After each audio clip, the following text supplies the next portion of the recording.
madaxweyne xasan sheekh maxamuud ayaa saxiixay heshiis shidaal baaris oo u dhaxeeya dowladda federaalka Soomaaliya iyo shirkadda shidaalka baarta ee Coastline Exploration ee laga leeyahay dalka Mareykanka. madaxweynaha ayaa saxiixay 7 xirmo halkaas oo ay shirkadda ku siinayso Soomaaliya $7 milyan Mareykanka ah iyadoo heshiiska dhigayo in Coastline ay bilowdo hawsha baarista si degdeg ah.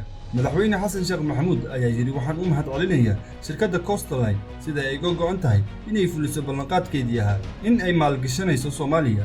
shirkadda Coastline ayaa aragta fursad muhiim ah oo ka jirta Soomaaliya taasoo aan iska aragti ka nahay. dowladda federaalka Soomaaliya ayaa sheegtay inay dib u eegis ku sameysay heshiiskaas isla markaana ay wax ka bedeshay 5 qodob oo ka mid ah heshiiskaasi oo horey u saxiixay wasiirka macdanta iyo kheyraadka dowladda federaalka Soomaaliya Cabdirashiid Maxamed. si kastaba ha ahaatee dadka qaar ayaa su'aalo ka keenay cidda la gorgortantay shirkadda iyo qaabka wadaxaajoodka u dhacay maadaama dowladda federaalka Soomaaliya aysan la wadaagin bulshada qaabka uu u dhacay heshiiska iyo waxa ay yihiin 5 qodob ay ka bedeleen.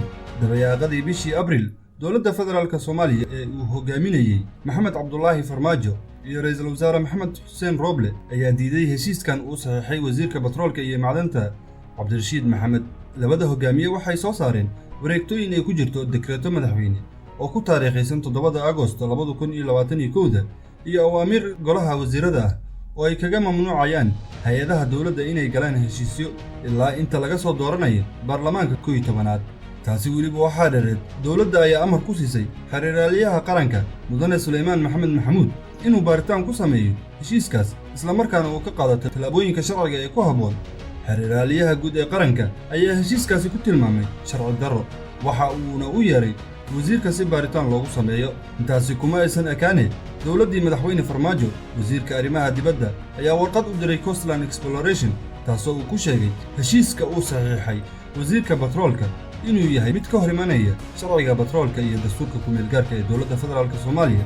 arrinta la yaabka lahayd waxay ahayd waraysi ay siisay laanta afka Soomaaliga ee VOO-da. shirkadda Coastline ayaa qirtay in aysan wax xiriir ah la sameyn xukuumadda iyo madaxweynaha. Coastline Exploration ayaa ku andacotay maadaama ay ogolaansho ka haysato hay'adda batroolka Soomaaliyeed iyo wasiirka macdanta dowladda federaalka Soomaaliya in awaamirtii ka soo baxday madaxweynihii hore ee Soomaaliya uu baalmarsan yahay sharciga xeerka shidaalka Soomaaliya kaasoo ay Coastline raacday markii ay saxiixaysay heshiiska. hay'adda batroolka Soomaaliya ayaa taageero u muujisay shirkadda Coastline Exploration kadib markii ay sheegtay in madaxweynaha uusan haysan sharci uu ku mamnuuci karo heshiiskooda maadaama dowladdiisa ay ahayd ku-meelgaar. sanadkii hore ayaa guddiga maamulka maaliyadda Soomaaliya oo isugu jiro khubaro ka kooban xildhibaano xubno ka tirsan bangiga adduunka wasiirka maaliyadda Soomaaliya ayaa kula taliyay dowladda federaalka Soomaaliya in aysan heshiis shidaal ah galin maadaama walaac ay ka qabeen habka dowladda ee qandaraasyada shidaalka iyo maareynta gaaska kuwaasoo ay ku sheegeen in aysan u hoggaansaneyn hab dhismeedka sharciga dowladda iyo ilaalinta danaha dhaqaalaha dalka. waxyaabaha ka qaldan heshiiskan u saxiixay madaxweyne xasan sheekh maxamuud waxaa ka mid ah in aanan heshiiskaas la horkeenin baarlamaanka federaalka Soomaaliya maadaama baarlamaanku uu yahay laanta kala xisaabtanta xukuumadda siyaasadda gudaha iyo tan dibadda iyo heshiis walba oo la doonayay in loogu faa'iideeyo shacabka Soomaaliyeed. maadaama xildhibaanadu yihiin wakiillo ka socda shacabka Soomaaliyeed waxay xaq u leeyihiin inay hubiyaan heshiiskaas maadaama ay saxiixeen rag tiro yar oo xulufo ah. waxaa laga yaabaa inay suurtagal tahay in heshiiskaasi uu ku lifaaqsan yahay musuqmaasuq.